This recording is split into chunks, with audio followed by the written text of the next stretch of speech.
चिंटू कोई मामूली लड़का नहीं था।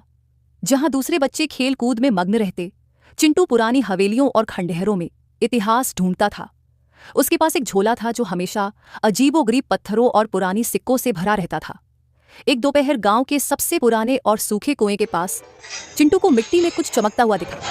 जब उसने उसे बाहर निकाला तो वो पीतल की एक भारी चाबी थी जिस पर अजीब सी भाषा में कुछ लिखा था। चिंटू को लगा जैसे वो चाबी उसे पुकार रही हो। चिंटू ने देखा कि कुएं की मुंडेर पर ठीक वैसा ही एक निशान बना था जैसा चाबी पर था। जैसे ही उसने चाबी लगाई और घुमाई, जमीन कांपने लगी।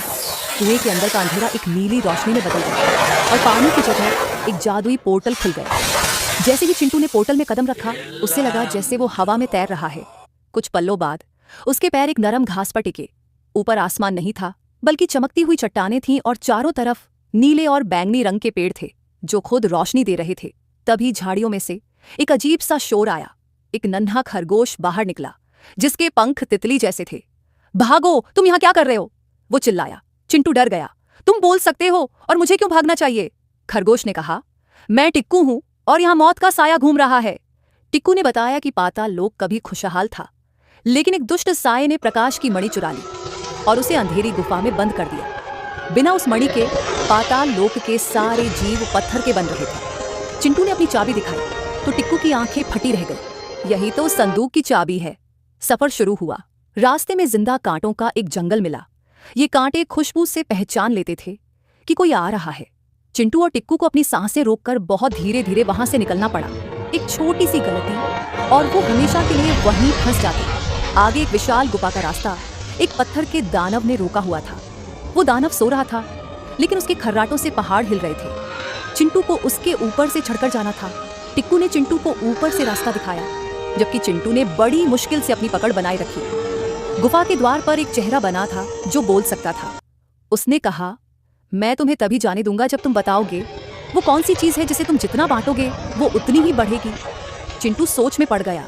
टिक्कू डर रहा था, लेकिन चिंटू ने मुस्कुराकर कहा, ज्ञान और प्यार। रास्ते में एक झील मिली जहां पानी की जगह पिघली हुई चांदी बह रही थी।